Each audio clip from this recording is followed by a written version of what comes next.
Hello there, this is Count Lieberkuhn, and I'm back with a new series which is going to be covering Tekkit. It's not going to cover the basics of how to actually get going in Tekkit or anything like that. If you want to see things like that, you're better off watching something like Tekkit with Duncan, which I'd highly recommend. I use it personally to get into Tekkit. But the purpose of this series is more to just to cover like sort of the nitty-gritty of Tekkit, sort of minor things, and why you should be doing things the way they are, not just how. So today's topic, and the first one, is going to be cables. So we've got some up here. Now, cables are part of the IndustrialCraft mod, and they're used pretty heavily in it. It's used in all the various aspects, powering machines, getting power from renewable energy sources, and that kind of thing. Now, there's a few things to know about cables. One, there's 5 different kinds: ultra-low current cable, copper cable, gold cable, high voltage cable, and glass fiber cable. Now, the way cables work is that they'll sort of carry a current from the energy source, and so if you had an energy source here, it'll carry it across, and the further away from the energy source it is, the less power you actually get from it. And if it's too far away from the energy source for a particular cable type, then you won't get any at all. So that's one thing to note. But if you use rubber to insulate it, as you can see here, different cable types, the more powerful the cable type, the more it can be insulated. It will reduce the amount of EU loss over like each block. So copper cable can be insulated once, this twice, this 3 times, as illustrated there, and that's how you can reduce that. But let's get into the cables themselves. So the weakest one is the ultra-low current cable, which is made using 3 tin ingots in a row like that, and you get 9 from them. It's very cheap. And this is really good for certain things, specifically low voltage renewable energy sources. So things like water mills, the basic solar panels, that kind of thing. Now, the reason these are good, besides just being cheap to make, is that they only lose 1 EU every 40 blocks, which is a huge amount compared to other ones. Like copper will lose 1 EU every 2 blocks or something like that. It's stupid. 3.3 actually. So yeah, so these are really efficient to use if you're just having like big watermill farms, solar farms that are quite far away from your bat box or whatever as well. So that's the reason to use these. The reason you don't want to use these is that they can only, as the name implies, low current. They can't handle anything more than basic sort of renewable energy, and they're pretty bad for powering machines or things like that. So, and if you have anything above a basic solar array, like a low voltage solar array, this will just not carry it at all because it can't accept the power. It doesn't blow up though in my experience, so that's one advantage. A lot of cables do blow up if they're subjected to too much power. Anyway, so that's low current. Moving on to copper cable. Now these are really commonly used. The insulated ones especially. So let's look at that. Uninsulated, you get 6. You do it this way with rubber, you get 6 with rubber on them. Copper cable, insulated. Now, these are used all the time in machines, and we'll... Oh, shit. Let's, I haven't got this on peaceful. Hang on. Let's sort that out. Options... Where's difficulty? There we go. He's gone now. So, yeah. We get 6 like that. Now, these are used all the time in machines. A lot of recipes use the insulated copper cables. But in actual fact, they're not that good. As I said just now, they lose 1 EU like every 3 blocks or something like that, and it's not that good. But they can handle more of a current than this stuff, so they can handle low voltage solar arrays, for example, and they're just really good for carrying power between like the majority of the machines you're going to be using, like the macerator and everything like that. So carrying power from the bat box to your macerator, to your electric furnace, to your extractor, that kind of thing. That's the reason why you be using copper cables. But beyond that, they're not much use. And definitely don't use them for carrying power from a power source like a solar panel. Let's make it daytime again. Okay, so gold cable is the next one. We make that with 3 in a row like this, 12. And you can insulate it like that. That saves you a bit in resources from just doing gold cable and then rubber next to it, like this. I mean, bam, boop. There we go.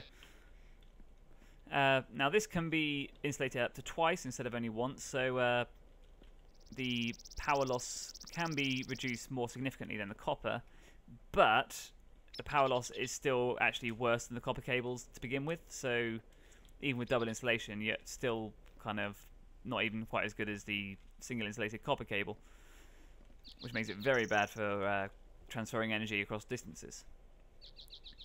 So why would you use gold cable? It's expensive and it doesn't do much.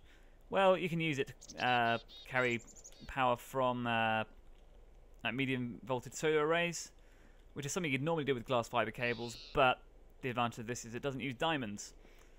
But that's about it, really. Generally, you wouldn't be using gold cable. It's used in a couple of recipes, but other than that, I personally avoid it. Now, high voltage cable. This one's a bit better.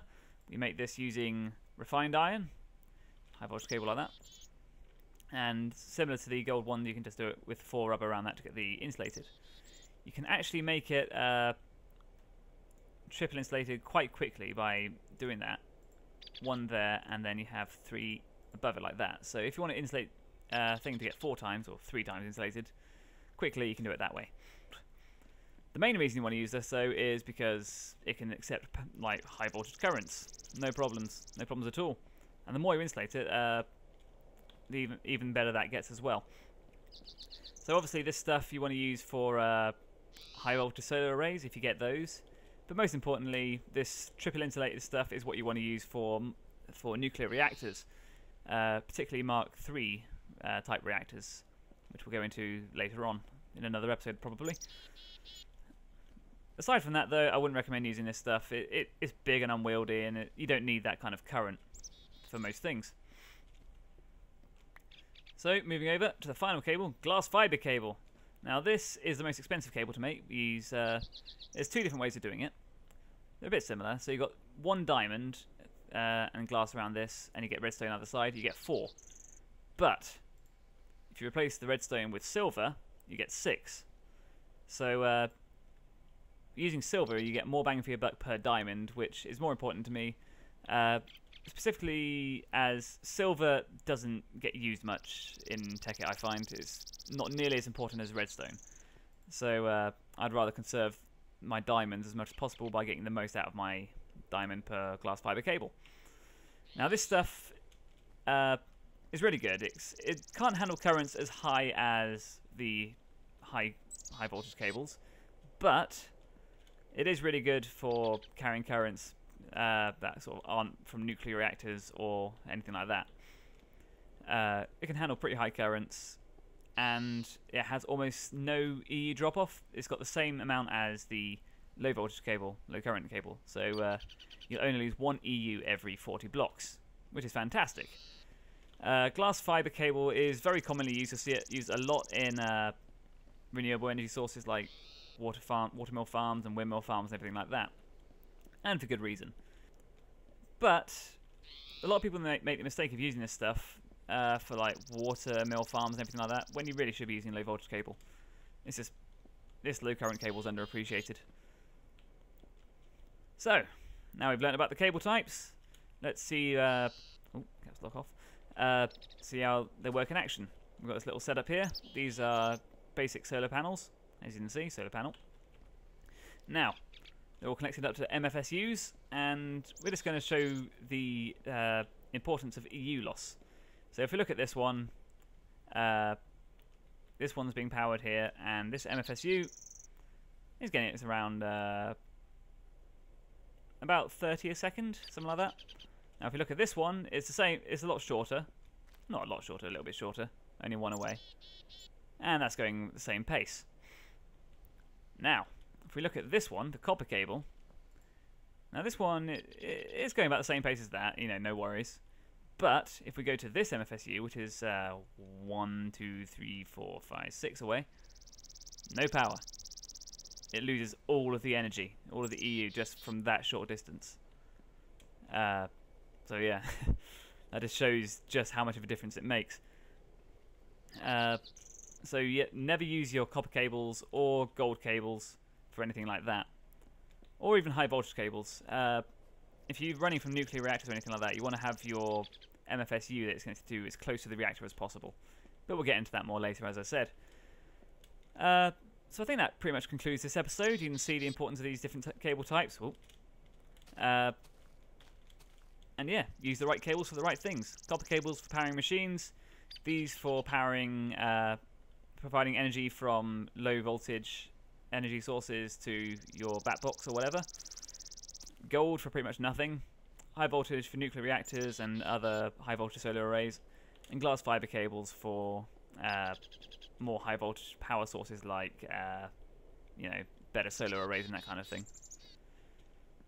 So yeah, thanks for watching this video. It's starting to lag now. My Tekkit likes to do that. I think I've got memory leak issues somewhere. So that's a good time to wrap up. Thanks for watching, guys. I'll be back with a bit more explanations on Tekkit things soon. Bye.